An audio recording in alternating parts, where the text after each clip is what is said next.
there are so many people who, they give more than what they receive in their jobs, but instead of getting more money, they keep getting more work. More work. So how do we tackle that situation? We keep getting more work because we don't know how to say no. In the same office, same boss, giving more work to everybody.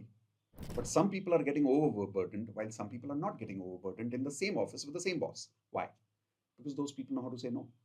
So the challenge here is not to tell my boss to give me less work. The challenge is for me to learn how to start saying no to my boss so that I'm being assertive about my life. And the moment I am assertive about my life, people don't take me for granted. But if I am not assertive, people are going to take me for granted. Those people are always going to be around us. Got it. Now, there are so many people who are doing good work, who are getting the money, and they don't want more because they don't know their worth. So, how does a human or a person who's working define their worth? We don't define our worth just based on our work. We define our worth based on our hunger. So I'll give you an example. Many years ago, I remember I was making 50,000 rupees a month, and a friend of mine, his name is Rahul, who's a manifestation coach also, and who's also a very good friend of mine. We are kind of manifestation partners with each other as friends. So I called him up and I said, "Yeah, Rahul, I'm not able to make 1 lakh rupees a month. I'm stuck at 50,000 rupees." And he said, "Do you believe you are worth 50,000?" I said, "Of course." He said, "Do you believe you're worth 1 lakh?" I said, "Of course." He said, "But have you written down what you're going to do with that 1 lakh? Are you hungry for it?" I said, "What do you mean?" He said, "Hunger is simple. If you are hungry, you have already planned that when you go to the restaurant, क्या खाओगे? Or at least you've planned कि restaurant जाना है. Or at least you've planned कि खाना बनाना है. That's hunger, right? He said, "Do you have the hunger enough to decide कि वो जो extra 50,000 आने वाला है उसका क्या करोगे?" And I realized I was actually not hungry those days. I was so satisfied with 50. The number of making 1 lakh was just a number. Why? Because everybody was increasing their goals. So I was also increasing my goals. But there was no real hunger about why do I want that 1 lakh rupees? So I sat down and I wrote down that if I make that 1 lakh rupees instead of 50,000 rupees, how much am I going to save out of that? How much am I going to spend out of that? What will I spend on? The more I wrote that down, suddenly my hunger went up and my self worth went up. That's the answer. So increase your hunger to increase your self worth. Lovely. Why do people spend and still not be happy? You know, people are spending and not being happy because they're spending for accumulating something, not for being happy. Let me answer that a little more in detail. A lot of my friends say, I will be happy when I buy a house.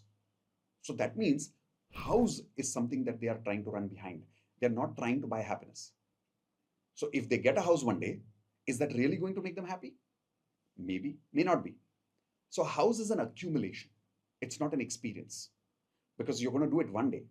You're not going to do it every day. You're not going to buy a house every single day. You're not going to buy a helicopter every single day. But an experience is something that happens now and it remains with you for some time, and you can have more experiences of your life. So I would say spend money on wanting those experiences rather than only accumulating goals. Example, one day I'll buy a big house, one day I'll buy a big car, one day I'll travel the world. Now, all of this is one day in the future. The problem with this is it is expensive, it is long term, and it is all about accumulation. So the day it happens, you might be happy for a few seconds, for a few minutes, for a few hours, maybe a couple of days, but then it's gone and you're back towards another accumulation goal. And now you're saying, I'm not going to be happy until I achieve that goal. So you're probably postponing your happiness for 1 year, 2 years, 5 years, 10 years, every single time. Instead of that, focus on spending for happiness rather than spending for accumulating something. Now, what would I spend for happiness? Believe it or not, happiness is cheap. Luxury is expensive, but happiness is cheap. Example, do I have enough money to go and eat a pani puri today? I do. Now that's an experience and that's cheap and I can do it today. So I can immediately live my happiness today instead of postponing it 1 year from now. I can go to a spa. That's an experience. A lot of ladies love to go to the salon. Now that's also an experience. The more we spend small money on ourselves to experience small daily happiness, that's what I call as SDE, or called as small daily experiences. The more we spend money on small daily experiences, now we are buying happiness. But the more we are spending money on only big things in life, I like to call that as FAGs, FAG, or financial accumulation goal. I'm not saying that will not make you happy, but it will be short lived because it's expensive, right? You can't buy a house every day, you can't buy a helicopter every day, just like I said earlier. But if you have many, many, many, many small daily experiences, how many times can you do that every day? A lot of times. So I said, happiness is cheap. Live it every day, spend on it every day.